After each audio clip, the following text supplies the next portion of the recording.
దయచేసి గమనించండి, ఈరోజు చాలామంది హక్కుల గురించి మాట్లాడుతున్నారు. భర్త నా హక్కు అంటాడు, భార్య నా హక్కు అంటుంది, బిడ్డలు కూడా మొదలు పెడుతున్నారు అది నా హక్కు, అది నా రైట్ అంటున్నారు.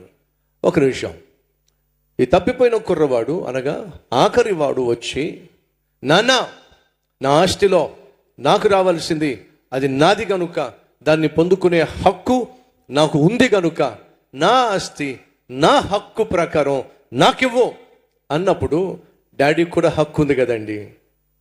డాడీ కూడా హక్కు ఉందా లేదా?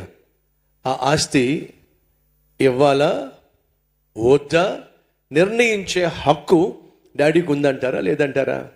గట్టి చెప్పండి. ఇప్పుడు ఉంది. కొడుకు వచ్చి తన ఆస్తి గురించి నా ఆస్తి కదా నన్ను అడుగుతుంది, నాకు రావాల్సిన ఆస్తి నాకు చెందిన ఆస్తిని అడిగే హక్కు నాకు లేదంటావా? నా ఆస్తి దాన్ని ఏమంటున్నాను, దాంట్లో తప్పే ఉంది అనుకుంటున్నాడు ఆ కుమారుడు. ఆఖరుడు అనుకుంటున్నాడు నా హక్కు అది, నా ఆస్తి అది అనుకుంటున్నాడు. మరి తండ్రికి కూడా హక్కు ఉంది. ఏమిటి? ఆ ఆస్తి ఇవ్వాలా వద్దా నిర్ణయించే హక్కు తండ్రికి ఉంది.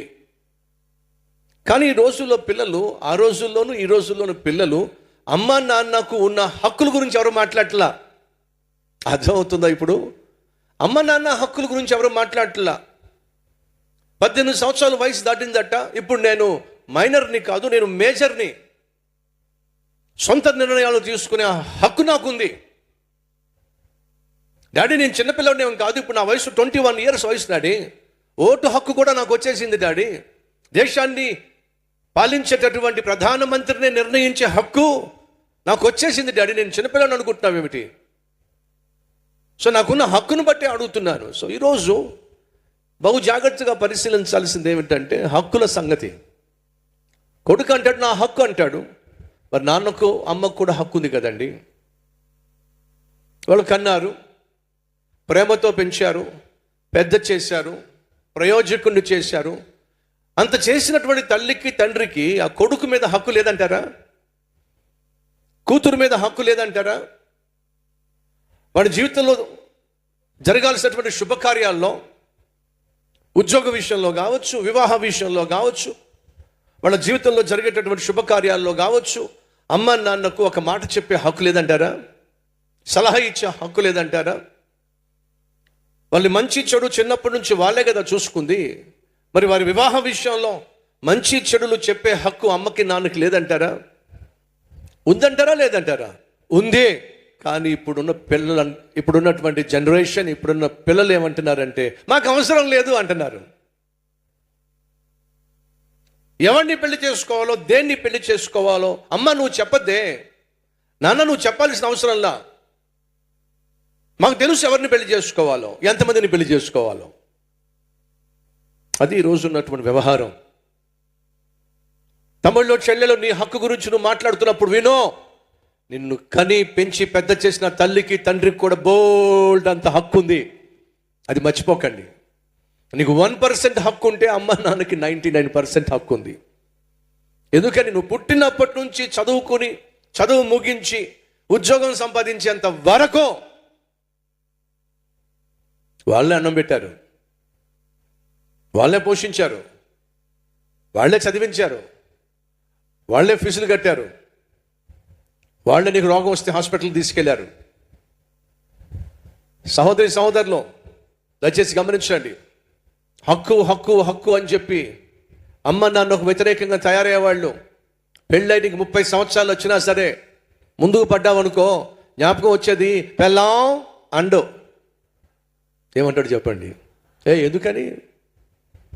70 సంవత్సరాలు వచ్చినా సరే కూర్చొని లేవలేని వాడు లేస్తే చాలు ఏమంటాడు చెప్పండి? అమ్మయ్యా. ఏమంటాడు? అమ్మ ప్లస్ అమ్మయ్యా. దెబ్బ తగిలితే అమ్మ అంటాడు, కాస్త కుదుట పడితే చెప్పండి అమ్మయ్యా అంటాడు. కాస్త కూర్చున్నాడు అనుకోండి, సీటు దొరికింది అనుకోండి బస్సులో, మీకు అమ్మ అంటారా అమ్మయ్య అంటారా? చెప్పండి.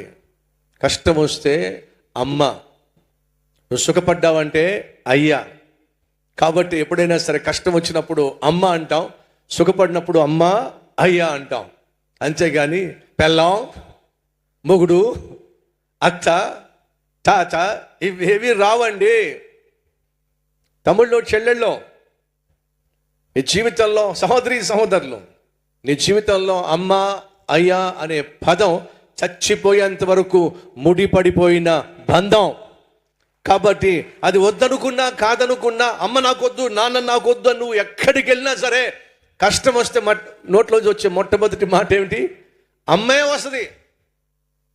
అలాగే కాస్త కుదుట పడితే, హాయిగా అనిపిస్తే అమ్మయ్యా, అమ్మ నాన్నే జ్ఞాపకం వస్తారు. జ్ఞాపకం పెట్టుకో. అందుకే బతుకున్నంతకాలం అమ్మను నాన్నను సన్మానించు. ఈ లోకంలో నువ్వు ఎవరినైనా ఏడిపించు, కానీ అమ్మను నాన్నను మాత్రం ఏడిపించే ప్రయత్నము చేయొద్దు. ఎందుకంటే దేవుడు ఇచ్చినటువంటి 10 ఆజ్ఞలలో ఒక ఆజ్ఞ, నీ తల్లిని నీ తండ్రిని సన్మానించు, అప్పుడు నువ్వు దీర్ఘాయుష్మంతుడు అవుతావు. 10 ఆజ్ఞలలో ఆశీర్వాదముతో ముడిపడిన ఆజ్ఞ ఏదైనా ఉంది అని అంటే ఈ ఒక్క ఆజ్ఞే. కాబట్టి ప్రతి ఒక్కరు కూడా కన్న తల్లి పట్ల తండ్రి పట్ల బాధ్యత వహించాలి. వారికి ఇవ్వవలసినటువంటి విలువ ఇవ్వాలి, గౌరవాన్ని ఇవ్వాలి, గుర్తింపు ఇవ్వాలి. మర్చిపోద్దని ప్రభువు పేరట మనం చేస్తున్నాం.